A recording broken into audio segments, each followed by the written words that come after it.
नमस्कार दोस्तों, स्वागत है आपके अपने YouTube चैनल एनके क्लासेस पर। जैसा कि आप जान रहे हैं, हमने करंट अफेयर का सीरीज चालू किया है और वो हमारा सीरीज चलता रहेगा आरआरबी, एनटीपीसी और ग्रुप डी वालों के लिए। आज दिनांक 4 मार्च 2025 है, तो आप लोग अच्छे से करंट अफेयर को पढ़िए और समझिए, ठीक है ना। तो ये कॉन्सेप्ट हमारा जो मुख्य बात है कि हमें हमें आपको कॉन्सेप्ट पहुंचानी है करंट अफेयर, ताकि आपको हर चीज़ बारीकी से स्टैटिक जीके भी कंप्लीट हो जाए साथ साथ में। तो चलिए स्टार्ट करते हैं आज के करंट अफेयर को। उससे पहले आप हमारे चैनल को सब्सक्राइब कर लें और बेल आइकन दबा लें, लाइक करना ना भूलें, ताकि आपको ऐसे ही इम्पोर्टेंट करंट अफेयर मिलता रहेगा। तो आज का जो करंट अफेयर है, पहला करंट अफेयर है वाइल्ड लाइफ प्रोटेक्शन एक्ट। हमारे भारत सरकार ने हाल ही में क्या किया है कि नया कानून बनाने, इस पर कानून और मजबूत करने के लिए बात कही है।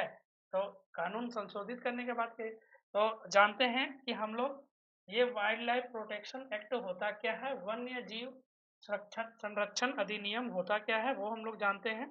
तो सबसे पहले हम लोग देखेंगे कि वन्य जीव संरक्षण प्रोटेक्शन एक्ट क्या होता है। उसके बाद फिर हम लोग देखेंगे कि एग्जाम में क्या क्या इंपॉर्टेंट है, एग्जाम लाइक ये इस पे क्या क्या सवाल बन सकते हैं, वो देखेंगे, ठीक है।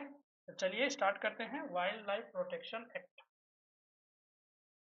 वाइल्ड लाइफ प्रोटेक्शन एक्ट 1972, ठीक है। वो ये कब आया था ये कानून? 1972। ये डायरेक्ट सवाल बन जाएगा कि 1972 में ये कानून आया था, ठीक है। तो ये है क्या? सेंट्रल लॉ, केंद्रीय कानून है, सेंट्रल लॉ है। दूसरा क्या है कि यह कानून जो है वो प्रोटेक्शन करने के लिए वाइल्ड लाइफ हैबिटाट्स और to protect wild life their habitats, मतलब उन जो भी जीव जंतु को प्रोटेक्ट करेगा और उसका आवास को भी प्रोटेक्ट करेगा, एंड बायोडाइवर्सिटी, ये सभी को प्रोटेक्ट करेगा। दूसरा क्या इंपॉर्टेंट है कि to prevent poaching, illegal trade,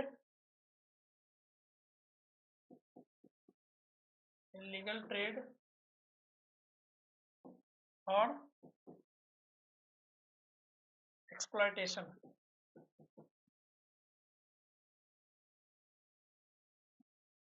मतलब इसका मतलब ये हो गया कि अवैध तरीके से जो जानवरों को शिकार किया जाता है, व्यापार किया जाता है जानवरों का, और उसका शोषण किया जाता है, उस पे रोक लगाना, इस एक्ट का ये भी काम है, ठीक है ना।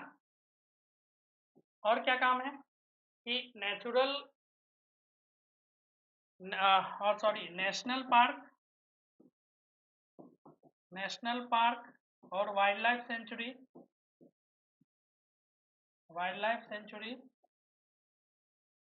सेंचुरीज को इस्टेब्लिश करना।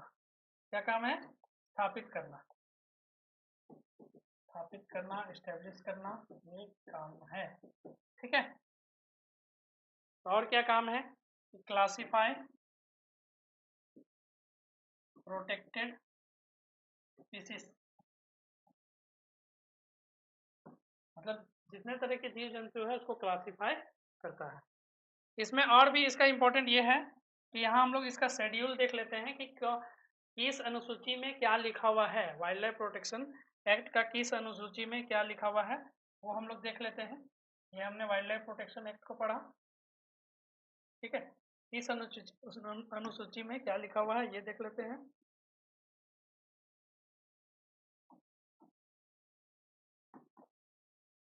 चलिए,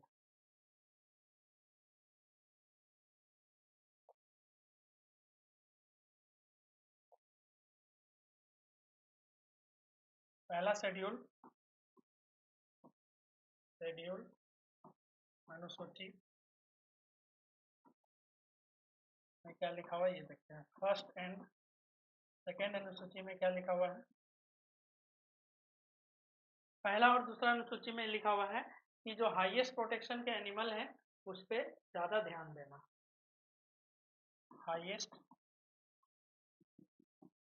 प्रोटेक्शन फॉर इंडेंजर्ड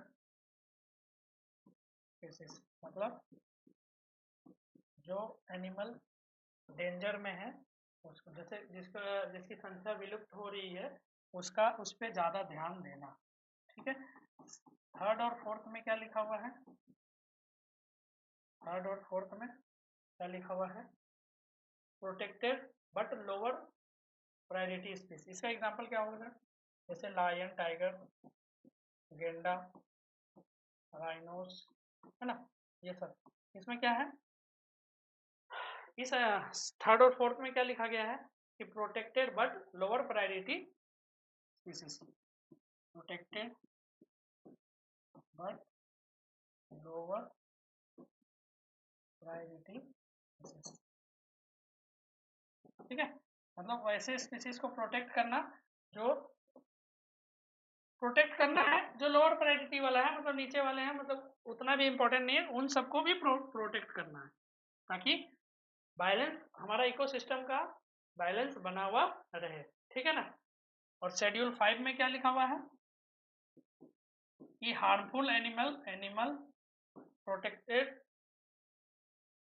या फिर एनिमल कंसीडर्ड हार्मफुल,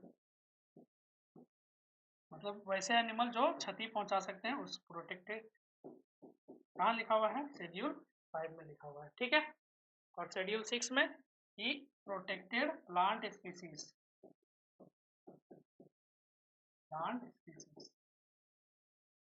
ठीक है ना।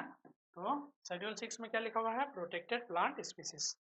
ठीक है, तो हमने अभी वाइल्ड लाइफ प्रोटेक्शन एक्ट के बारे में बताया, वो 1972 में आया था, उसका क्या क्या काम है वो बताया, क्या क्या करते हैं, और उसका शेड्यूल में क्या क्या लिखा हुआ है उसके बारे में वो हमने बताया।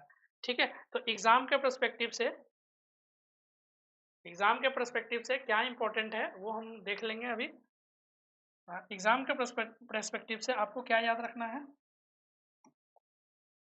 सबसे पहला आपको याद ये रखना है कि जितने तरह के भारत में national park and wild life sanctuaries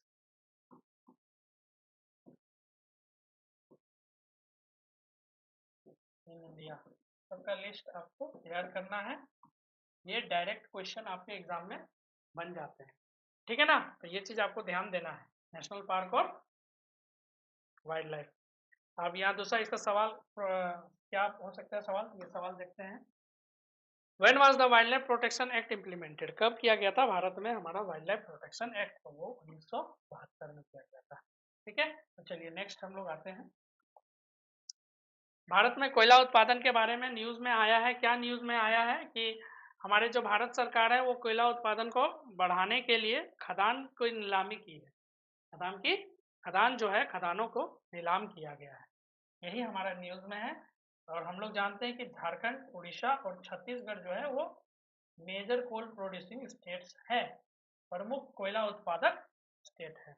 अच्छा, एग्जाम के अभी तो एग्जाम में क्या है, अभी आपका कोयला के बारे, अभी हम लोग को यहाँ पे केवल कोयला के बारे में न्यूज में आया है, लेकिन हम लोग को एग्जाम में क्या क्या क्या याद रखना है, एग्जाम पर्सपेक्टिव से क्या क्या पढ़ना है, तो ये हम थोड़ा देख लें। ठीक है, तो एग्जाम पर्सपेक्टिव से क्या, पहला कि largest coal producing states in India, क्या आपको देखना है? लिस्ट बना लेना है, largest coal producing states in India.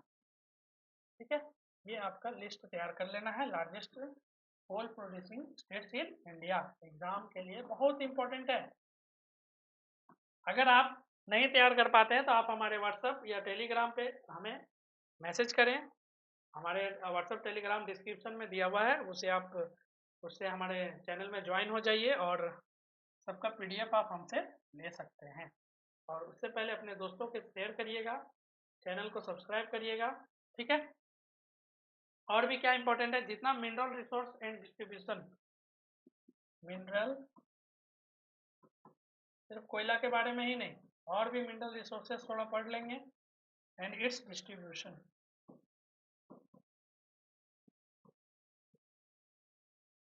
ठीक है, मैं ये सब इसलिए अभी नहीं बता सकता हूँ क्योंकि वीडियो बहुत लंबी हो जाएगी। जैसे ही हमारे चैनल ग्रो होने चालू हो जाएंगे मैं लंबे लंबे वीडियो लेना चालू कर दूंगा। अभी फिलहाल आप लोग को इन सभी का मैं पीडीएफ इंतजाम करवा दूंगा, आप हमें डायरेक्ट कमेंट कर सकते हैं पीडीएफ के बारे में। चलिए, what state which state is the leading coal producer in India? Chhattisgarh, Jharkhand, Orissa, West Bengal. कौन है सबसे ज्यादा कोल उत्पादन देश राज्य? तो हमारा वो झारखंड है, तो सबसे ज्यादा कोयला उत्पादन करता है। ठीक है, नेक्स्ट क्वेश्चन, और सॉरी नेक्स्ट आपका जो है, भारत ऑस्ट्रेलिया का व्यापार समझौता हुआ है हाल ही में, क्या ईसीटीए एग्रीमेंट है?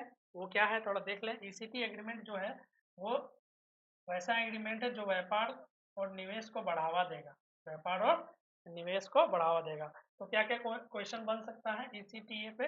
ईसीटीए का फुल फॉर्म पूछा जाएगा, economic cooperation and trade agreement.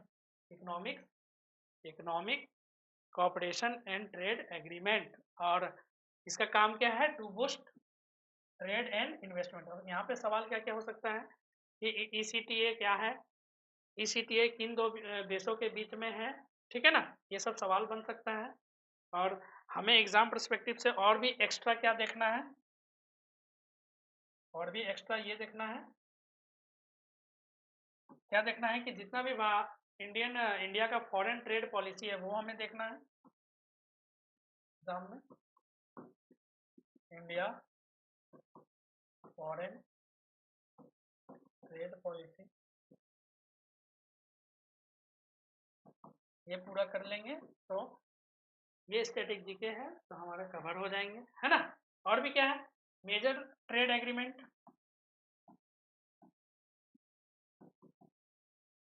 जो प्रमुख ट्रेड है उसका एग्रीमेंट,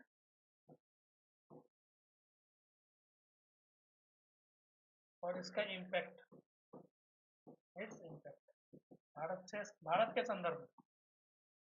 ठीक है, तो चलिए हम लोग इसका क्वेश्चन देख लेते हैं कि क्या क्वेश्चन है, पॉसिबल क्वेश्चन।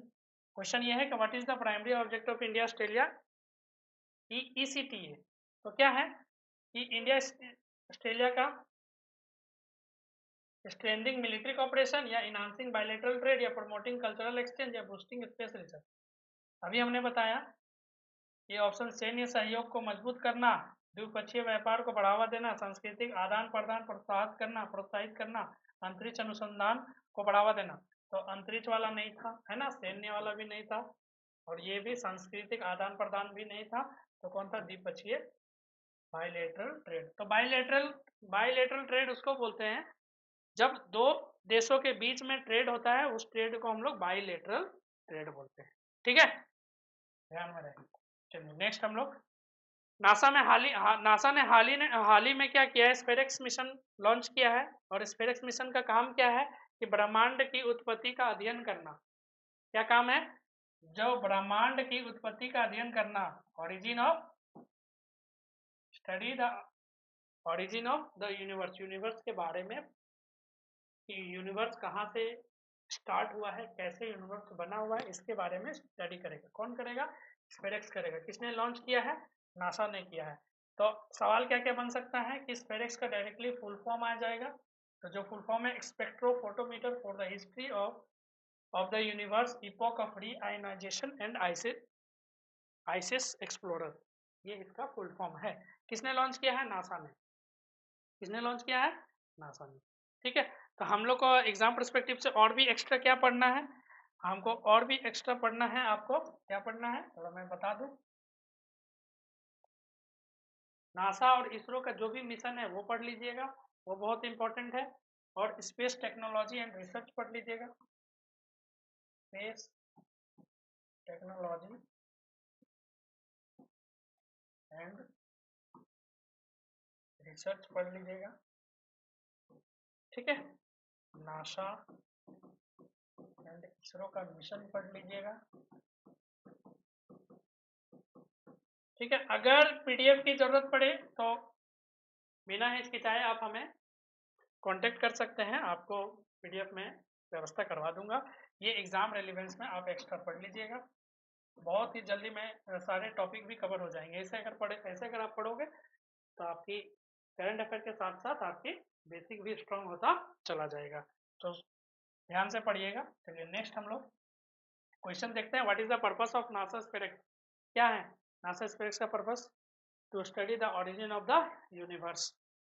ठीक है ना, ब्रह्मांड की उत्पत्ति का अध्ययन करना। पहला ऑप्शन जो है वो करेक्ट ऑप्शन है। चलिए, इंडिया का अभी बहुत खुशी की बात है कि क्वार्टर 3 में फाइनेंशियल ईयर 2025 में क्या हुआ है कि 6.2% ग्रोथ रेट हो गया। जीडीपी ग्रोथ बढ़ गया है। ठीक है ना, और पिछले में कितना था 5.6%, अब बढ़ के कितना हो गया 6.2%। ठीक, और मुख्य जो है इसका योगदान सबसे ज़्यादा कृषि है। कृषि क्षेत्र से जो 5 कर रहा है, जबकि निर्माण और सेवा से घट गया है। 7.4% की गति धीमी रही है। तो ये चीज़ आपको याद रखना है। डायरेक्ट सवाल बन जाएगा कि क्वार्टर 3 फाइनेंशियल ईयर 2025 में कितना बढ़ के हो गया है, तो वो आपका 6.2 बढ़ के हो गया है। ठीक है, चलिए नेक्स्ट है कि आपको यहाँ पे क्या याद रखना है। डायरेक्ट जीडीपी का फुल फॉर्म आपके एग्जाम में आ जाता है, वो आपको याद रख लेना है पहला। और दूसरा, आपको एग्जाम रेलिवेंस में क्या क्या पढ़ना है इससे रिलेटेड। एग्जाम रेलिवेंस में एग्जाम के, ठीक है, तो ग्रोथ ऑफ इंडियन इकोनॉमी पढ़ लेना है आपको, एंड कंट्रीब्यूशन ऑफ की sector, growth of Indian economy and contribution of की सेक्टर। की सेक्टर जो है, जैसे क्या क्या है की सेक्टर जी? प्राइमरी सेक्टर, सेकेंडरी, और एक क्या है अपना टर्सरी। ये तीनों सेक्टर के बारे में, ठीक है। सेक्टर, ये प्राइमरी प्राथमिक सेक्टर, द्विपक्षीय सेक्टर और तृतीय सेक्टर। ठीक है ना, तो इसके बारे में आप पढ़ लीजिएगा कि कौन कौन प्राइमरी है, कौन कौन सेकेंडरी है, लिस्ट बना लीजिएगा। और डायरेक्ट सवाल बनते हैं आपके एग्जाम में, तो देख लीजिएगा। और इंडियन इकोनॉमी का ग्रोथ वाला चार्ट बना लीजिएगा, देख लीजिएगा, वो भी इम्पोर्टेंट है। अगर पीडीएफ चाहिए तो भूलिएगा नहीं, चैनल को सब्सक्राइब करिए और डायरेक्ट हमारे कमेंट कर सकते हैं हमारे चैनल को। What was the India GDP growth rate in quarter 3 financial year 2025 में? क्या था ग्रोथ रेट? बढ़ के कितना? 5.6 नहीं था, इससे बढ़ के 6.2 हो गया। ठीक है, नेक्स्ट, यूक्रेन संकट में और अमेरिका रूस संबंध। बात यहाँ पे क्या हुआ कि हाल ही में जो हमारे डोनाल्ड ट्रंप प्रेसिडेंट हैं अमेरिका के, उन्होंने यूक्रेन और रशिया के बीच में जो युद्ध हो रहा है, उस युद्ध को रोकने के लिए अपना स्टेटमेंट दिया कि युद्ध को रोका जाए। लेकिन हमारे यूक्रेन के जो प्रेसिडेंट है, राष्ट्रपति जेलेंस्की, इस बीच में क्या उन लोग का मतभेद हो गया कि जेलेंस्की जो है वो तैयार नहीं हुए कि मुझे नहीं एग्रीमेंट है, वो तैयार नहीं हुए कि मुझे युद्ध को नहीं रोकना है। तो उसके उसके बदले में ट्रंप ने जवाब दिया। क्या जवाब दिया कि अगर आप ऐसा नहीं करोगे तो आपको यूक्रेन में जो हम सहायता प्रदान कर रहे हैं, मिलिट्री सहायता, वो हम बंद कर देंगे। लेकिन ठीक है ना, चलिए यही था न्यूज़। और हम लोग इस न्यूज़, ये अगर ये न्यूज़ था तो हम लोग इससे क्या क्या, इससे रिलेटेड हम लोग एग्ज़ाम में क्या संबंधित सवाल बन सकते हैं और हम लोग किस टॉपिक को पढ़ेंगे जो हमारा काम हो जाएगा। तो आपको यहाँ पढ़ना है, इंटरनेशनल पॉलिटिक्स पढ़ लेना है। ठीक है, एग्ज़ाम रेलिवेंस से क्या पढ़ना है, एग्ज़ाम पॉइंट ऑफ व्यू से इंटरनेशनल पॉलिटिक्स एंड भारत के संदर्भ में इम्पैक्ट, क्या इम्पैक्ट है, क्या प्रभाव है भारत का, its impact on India.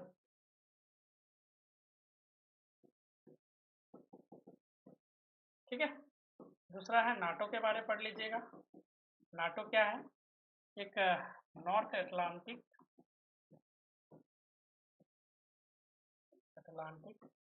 Treaty organisation है। क्या है?